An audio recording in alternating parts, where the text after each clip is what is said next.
Assalamualaikum warahmatullahi ta'ala wabarakatuh.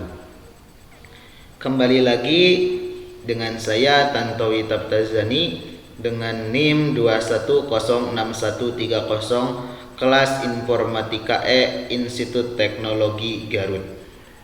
Pada kesempatan kali ini saya akan melaporkan mata kuliah Teori Bahasa dan Otomata dengan dosen pengampu Ibu Fitri Nuraini Eskom Hemkom. Nah, pada tugas 2 teori bahasa dan otomata, bagaimana proses kompilasi pada bahasa program tertentu. Nah, pada proses kompilasi pada bahasa pemrograman tertentu terdapat dua fase. Yang pertama yaitu fase analisis. Pada fase analisis, kode yang dibuat masih bisa dibenarkan atau diperbaiki oleh programmer. Pada fase representasi, perantara dibuat dari kode sumber berikut. Yang pertama, lexical analyzer yang membagi program dalam bentuk token, yang mana dalam proses ini kode program dikenali. Yang kedua, syntax analyzer berfungsi menganalisis aturan kalimat dalam program menggunakan sintaks bahasa, apakah sesuai aturan atau tidak.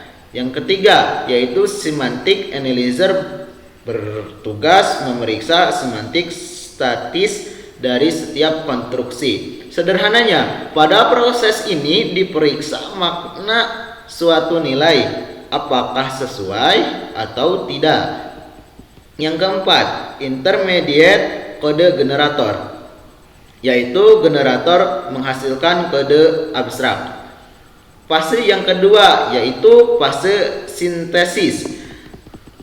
Ketika memasuki fase sintesis, proses untuk mengubah codingan menjadi sulit dilakukan. Selain itu, program target yang setara dibuat dari representasi perantara. Terdapat dua bagian dalam fase ini. Yang pertama, kode optimizer bertugas mengoptimasi kode abstrak yang dihasilkan intermediate kode generator. Yang kedua, kode generator yang menerjemahkan kode intermediate kode generator menjadi instruksi mesin yang spesifik. Nah, selanjutnya yaitu buatlah contoh aturan produksi yang sesuai ketentuan. Nah, saya telah membuat 5 contoh aturan produksi yang sesuai dengan ketentuan. Yang pertama yaitu variabel A menghasilkan variabel GRU, terminal sedang mengajar variabel PLJ. Nah, dari variabel A menghasilkan GRU, saya membuat Pak Guru atau Bu Guru. Dari variabel PLJ hasil IPA atau IPS. Nah, bisa kita operasikan GRU, variabel GRU saya memilih Pak Guru sedang mengajar PLJ. PLJ-nya saya memilih IPA.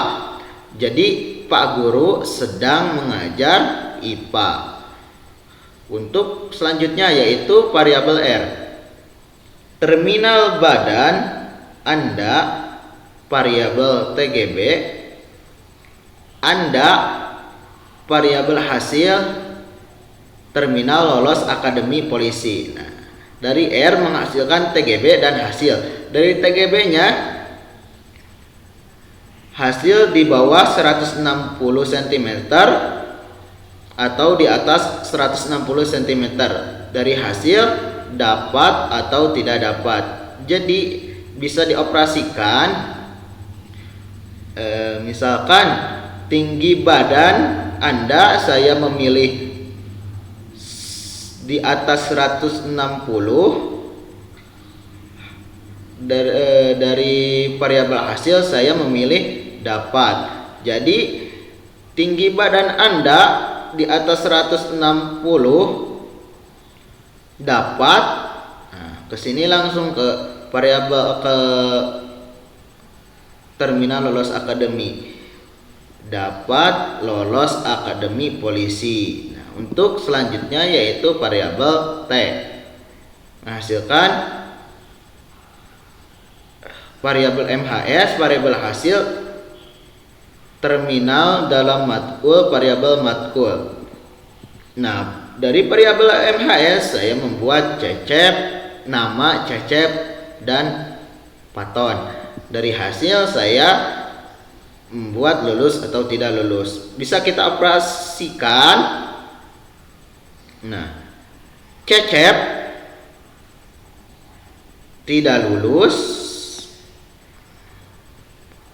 dalam mata kuliah matkul mata kuliah TBO. Jadi Cecep tidak lulus dalam mata kuliah TBO. Untuk selanjutnya yaitu variabel S.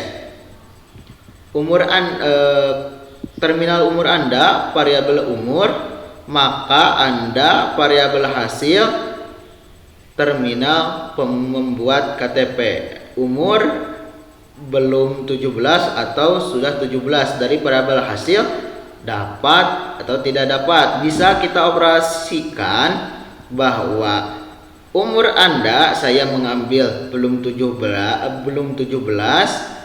Dari variabel hasil saya tidak mengambil tidak dapat. Jadi umur Anda belum 17, maka Anda tidak dapat membuat KTP. Selanjutnya yaitu dari variabel O. Terminal tabungan Anda variabel TBG, Anda variabel hasil terminal tarik tunai. Nah, dari variabel TPG saya membuat cukup atau tidak cukup. Dari variabel hasil dapat atau tidak dapat. Nah, bisa kita operasikan tabungan Anda cukup, Anda